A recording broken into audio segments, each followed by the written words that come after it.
Senator Marcoleta is next to interpolate.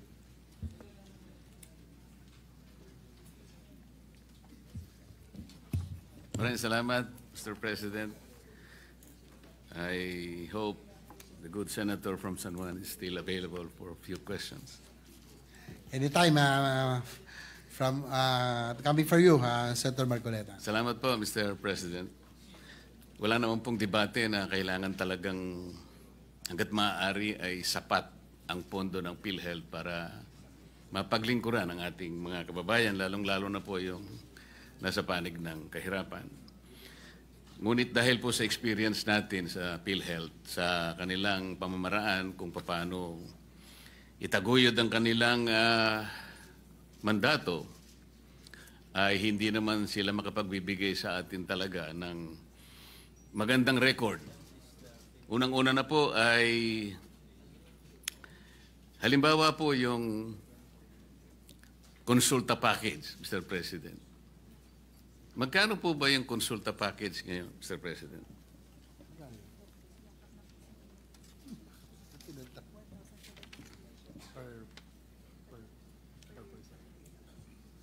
Mr. President, itong konsulta package, maganda tinanong nyo, pinalitan na po nila yung pangalan, naging Yakap Caravan na.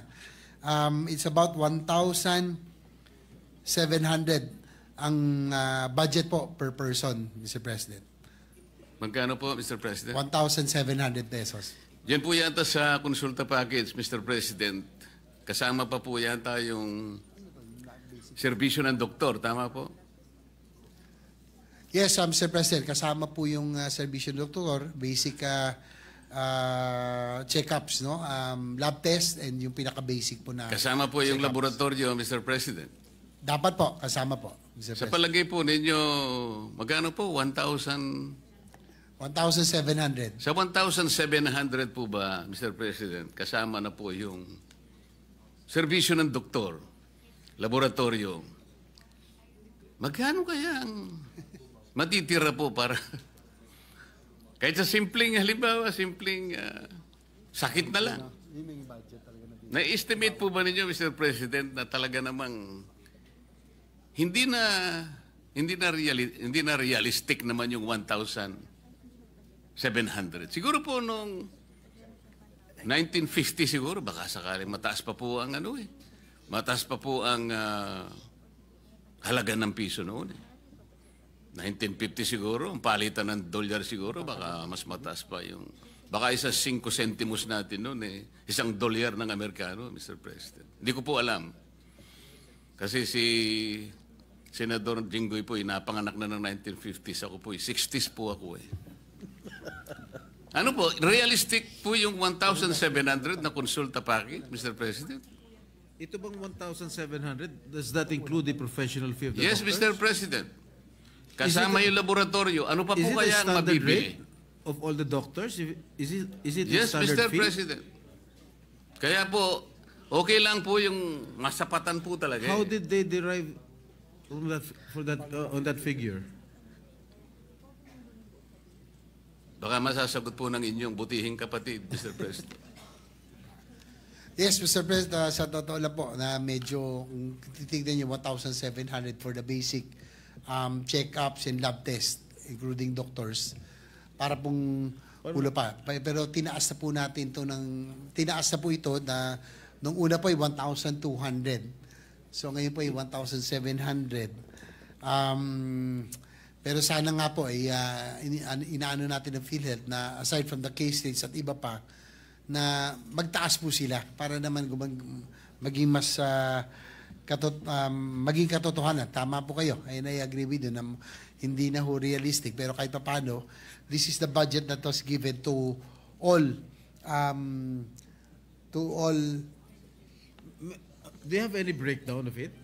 Kasi ang laboratory test, pagka CBC, yung complete blood count, lagpas 1,000 na po yan. Kung kumpleto talaga yung gusto niyo malaman sa inyong sa resulta sa blood test. Tapos may doctor's fee pa. I don't think that is sufficient enough. In 1,700 is sufficient enough. Yun nga po ang aking tinatanong, Mr. President, kung sino po ang kumuwenta nito kung ang kumuwenta po nito ay taga dito sa ating bansa o baka naman po sa ibang bansa po na ibang klaseng salapi ang kanilang ginamit. Kaya nakakapagtaka po, pag pinag-uusapan po natin ng isang napakamahalagang pasilidad na talagang magiging sandigan po ng ating mga kababayan sa panahon ng kanilang karamdaman. Pero kung 1,700 po, alam po nyo, yung aking pong bunsong anak, meron pong isang simpleng alaga na aso. Alam po ba ninyo kung magkano po ang nagagastan niya yung parang paliguan? Kasi po may shampoo pa po yata ang importante na yung meron tagagupit po ng kanyang pati kuko po ginugupit at nagkaroon po ng Grooming. yung 1,700 po para sa aso hindi pa po Sapat. sapat eh. Ito pinag-uusapan po natin, Mr. President, Your Honor. Tao po mga tao po ito eh. Kaya po, hindi po magiging maganda kahit na po pag-usapan natin ang napakagandang pinaka-noblest na objective po ng PhilHealth. Kapag ka itong ganitong klaseng mga pamamaraan ay hindi po nila talaga babalikatin, para lang po tayong nagpapatintero dito, Mr. President. Tingnan po ninyo, Mr. President. Based on PhilHealth's latest data, while 102 million Filipinos have registered with PhilHealth, only 27.8 million or 24% are enrolled with Consulta. So, naka-enroll po sa Consulta. Ilan percent po? 24% lang po ang naka-enroll out of 102 million registrants. Kahit na po naka-register, kung 1,700 lamang po ang package, baka po sa daga pwede po ito, Mr. President. Hindi, gusto ko lang po malaman kung kanino po galing yung 1,700 pesos per package. Kung PhilHealth ba? Sino ba? Kaya po nung tinanong ko po, Mr. President, ang sagot po ay 1,700, sinagot po ng ating... Yeah. Where did that figure come from? Siguro Yes, Mr. President, actually, nagpapasalamat ako kay Senator Marcoleta for pointing this out. Talagang kung titingnan nyo, parang kulang talaga, no? Realistically. Pero yun nga po ang nilalaban ho natin sa PhilHealth ngayon. Hopefully with this new administration under Dr. Mercado, na maiba naman ang magiging direksyon ng PhilHealth. Dati po kasi nung panahon ni Manuel Ledesma, parang yung pagtrato niya sa PhilHealth, para pong ginawang private corporation. Na alam niyo naman ho, Mr. President, sa insurance, ang ugali ng private insurance, kung makakatakas sa liabilities yung mga dapat nilang bayarin, doon po sila kumikita. At the end of the year, pinagmamalaki nila yung kanilang savings and kanilang kinita, no? Pero in the case of PhilHealth, dapat po, dahil po yung government agency, and this is the only agency that is tasked to implement universal healthcare, dapat po talaga ay inuubos ito sa ating mga pasyente o sa ating mga kababayan. Hopefully, Mr. President, with the new PhilHealth head who committed to adjust yung pong kanilang case rates, and they committed also to increase the participation of PhilHealth in every hospital billing, siguro dapat maitaas na rin po natin. And sana po, maitaas na rin po natin ito pong iba pang mga bagay tulad ng pong itong sa konsulta package, no, na yung 1,700. If we can only increase all of this, hopefully ano na nila, maiayos na po nila. Sabay nung nga cases ay mas malaking bagay po, Mr. President. Kailan po umupo yung bagong head, Mr. President, ng PhilHealth na sinasabi po ninyo? Kung hindi ako nagkakamali, Mr. President, parang 3 buwan pa lamang po siyang nakakaupo, no? Or bandang June, no? Hindi po, palagay ko, 1 taon na po siya nakakaupo mula nang palitan niya si Ledesma. Wala pa, no? For the record po. Siguro siguro March or April ho, Mr. President.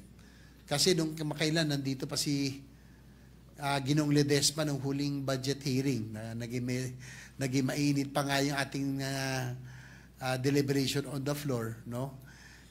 Nung nandito siya sa akin pagkakalam. Sa bandang Marso yata or February or March nung nakaupo si Dr. Mercado, Mr. Yeah, President. again, with the permission of Senator Marcoleta, where did those figures come from, itong 1,700?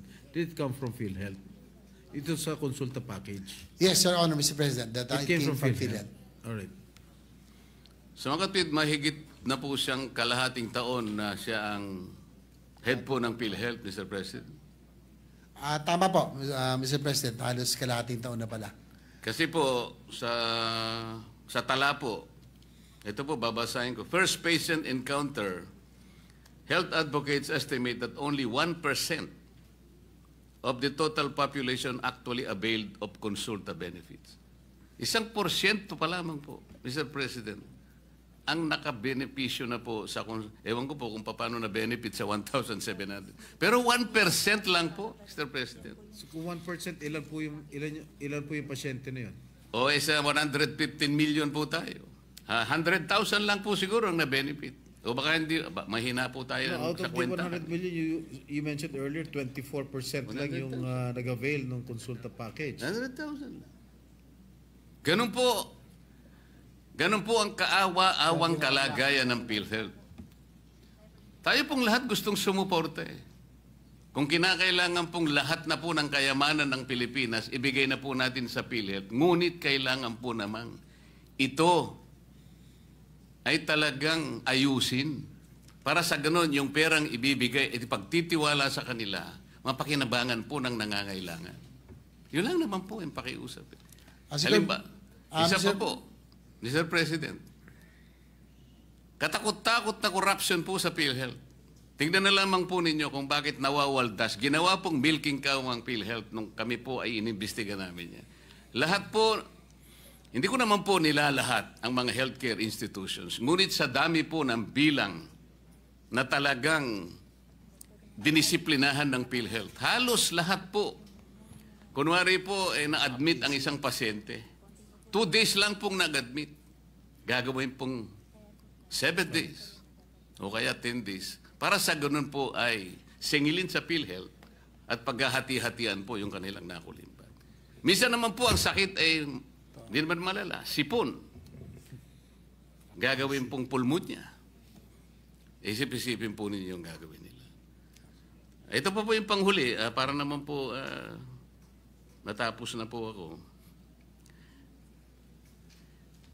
Magkano po ba yung ano yung tawag doon? Thermodialysis, Mr. President Juro. Magkano po ba yung nagagastos natin sa isang sesyon ng Magkano per 3,000? hemodialysis?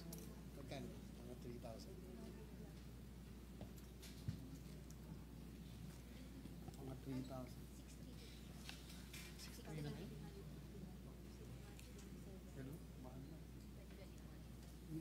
na. Your Honor, Mr. President, sa huli pong itong latest, nasa 6,350 na per session. Per Your session? Honor. Ang Dati po nasa binabasa, 3,000 lang eh. Pero Per ngayon, session o per cycle? per session? Per session, Your Honor, Mr. President. So one day? 6,000? 6,350. So how can the... kaya ko po afford that? tinatanong, Mr. President, may palagay po ako ng pinagbasihan po ninyo ng inyong sagot, Mr. President, Your Honor, ay itong nakuha ko pong post dito sa social media. Ito babasahin ko lang po sapagkat nakuha ko lang po. Marcos Legacy. Dialysis, sagot na ni PBBM sa pamamagitan ng PhilHealth. Lahat tayo ay miyembro at kabahagi nito.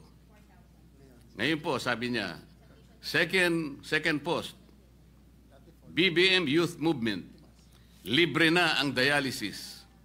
Sa halagang 6,350 bawat hemodialysis session, sagot ng PhilHealth hanggang 156 sessions sa buong taon. Ang tanong ko po, sino na naman po ang kumuwenta noong 6,350? Kasi po kanina, yung konsulta, Nagtataka na rin po ang ating presiding officer kung sino ang kumuwenta ng 1,700. Saan po kinuha yung 6,350? Your Honor, Mr. President, dapat po sana under the UAC law, meron po tayo tinatawag na HTAC, no, yung Health Technology Assessment Council, na ito po ay mga panel of experts, no, mga spesyalista, na sila po dapat nagde-determine kung ano po yung mga, anything technical, sila po dapat ang tinatanong. So, siguro yan ang dapat natin malaman din kung sakaling magkaroon ng budget hearings o anumang hearings na nandito po ang PhilHealth, kung paano ho nila nakuha yung pong amount na 6,350 per session. Dahil ang pagkakaalam ko kamakailan, dati ay nasa 4,000 pesos lamang per session. So, nagulat din ako na medyo tumaas na ng 6,350 from about 4,000 pesos. Your Honor. Mr. President, kasi po, dun sa 6,000 pesos, is that a government-owned hospital or private? 6,000.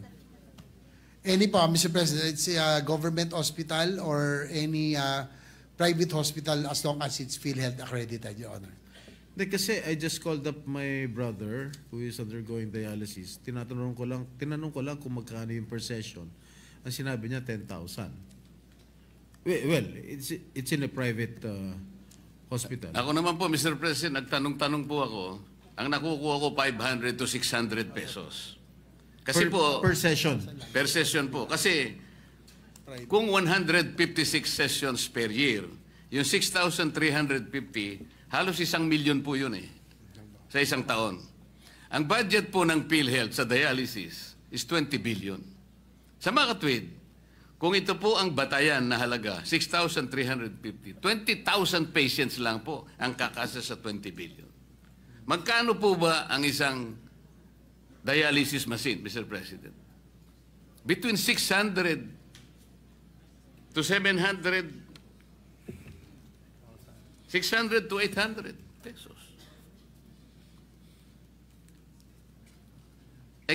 Kinuwenta ko na lamang po sa 500. Yun po yung nakukuha ko pong feedback sa mga nagpapadialysis. Hindi po dapat 20,000 ang magiginabang. Tinaas na naman po nila. At the very least, Mr. President, 240,000 ang dapat makinabang. Ito na naman po, pag hindi nyo binantayan, this is again a possible source of corruption. Maraming salamat po, Mr. President. Thank you, Senator Marcoleta, for enlightening us through your interpellation. Senator Erwin Tulfo? Yes, Mr. President, nagpapasalamat tayo kay Senator Marcoleta. Actually, marami pang dapat talagang ayusin din ng PhilHealth. No? Yung mga binanggit nyo kanina, yung mga upcasing cases, yung mga cataract scam at iba pa, yan ay talagang dapat din nating masiguro na hindi na po mangyayari para mas magamit na maayos yung pong pondo ng PhilHealth.